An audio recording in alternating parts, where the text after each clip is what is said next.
তাহলে মনে করতে হবে আমাদের দুনিয়ায় আল্লাহর কাছে যাচ্ছি। আবার আল্লাহর পরিচয়টা মাঝে মাঝে আপনারা আমার খেয়াল করতে হবে। উদউনি আস্তাজিব লাকুম, আমি এমন এক মালিকের সামনে যাচ্ছি, আমি এমন এক পরওয়ারদিগারের সামনে যাচ্ছি যিনি আসমান জমিনের মালিক, যিনি জান্নাতের মালিক, যিনি জাহান্নামের মালিক, যিনি মউতের মালিক। ওই মালিকের কাছে যাচ্ছি। আমার হায়াত দেনেওয়ালার মালিক, আমারে চোখ দিয়া দেখানেওয়ালার মালিক, আমাকে কথা বলানোর মালিক, আমারে কান দিয়া শোনানোর মালিক, আমারে হাঁটানোর মালিক, আমার হাত দিয়া ধরানোর মালিক। কোন পথ নাই। যাকে জিজ্ঞাসা করি আপনারা রিজিকের মালিক কে? কয় আল্লাহ দিছে। সন্তান কে দিছে? কয় আল্লাহর মাল। কাউকে যে জিজ্ঞাসা করি কি কেমন আছেন? কয় আলহামদুলিল্লাহ ভালো আছে, আল্লাহ আমার ভালো রাখছে। সব স্বীকার করি আল্লাহ করছেন, কিন্তু আল্লাহর হুকুম তো মানি না। আল্লাহ বলছেন মা খালাকাল জিন্না ওয়াল ইনসা ইল্লা লিয়াবুদুন, আমি জিন এবং ইনসান জাতিকে সৃষ্টি করেছি শুধু আমার ইবাদত করবে, অন্য কোনো কাজ নেই, শুধু আমার ইবাদত করবে। মসজিদে আসলাম, সব জায়গায় বরাত্ম প্রকাশ করি। জানাজার মধ্যে আল্লাহু আকবার বলে বলতেছি আল্লাহ বড়। ঈদগাহে আসার সময় বলি আল্লাহ বড়। নামাজের মধ্যে বলি আল্লাহ বড়। তাকবীরে তাহরিমা বলতে শুন বলি আল্লাহ বড়। সব জায়গায় মুগ্ধা বলি ঠিকই আল্লাহ বড়। যখন মুয়াজ্জিন আযান দেয় আল্লাহ বড়। যখন মুয়াজ্জিন শুক্রবারে আযান দেয় ইযা নুদিয়া লিস-সালাত মিন ইয়াউমিল জুমআতি ফাসআউ ইলা যিকরিল্লাহ।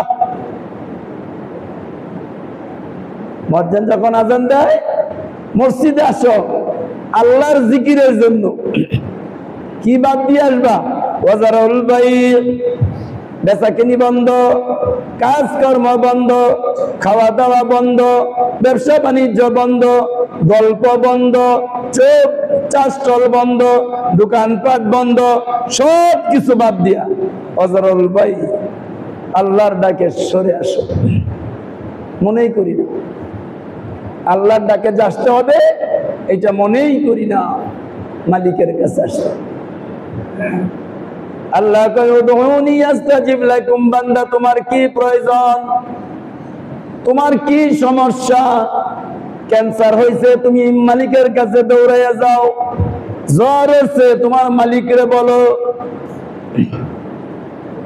শরীরের 360টা অঙ্গ প্রত্যঙ্গের মধ্যে যত ধরনের ব্যথা, যত ধরনের অসুখ পৃথিবীর কোন ডাক্তার দিতে পারে নাই, রোগ দিতে পারে নাই। আপনার লগে আমার শত্রুতা আছে, আমি ইচ্ছা করলে আপনার রক্ত চলাচল বন্ধ করে দেওয়ার পারতাম না।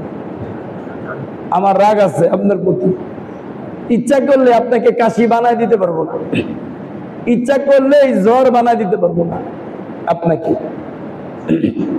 সুতরাং ইচ্ছা করলে আমি আপনাকে কোনো রোগ বানায় দিতে পারবো না। এই পুরা দেহের ভিতরে রোগ দেনেওয়ালার মালিককে আল্লাহ।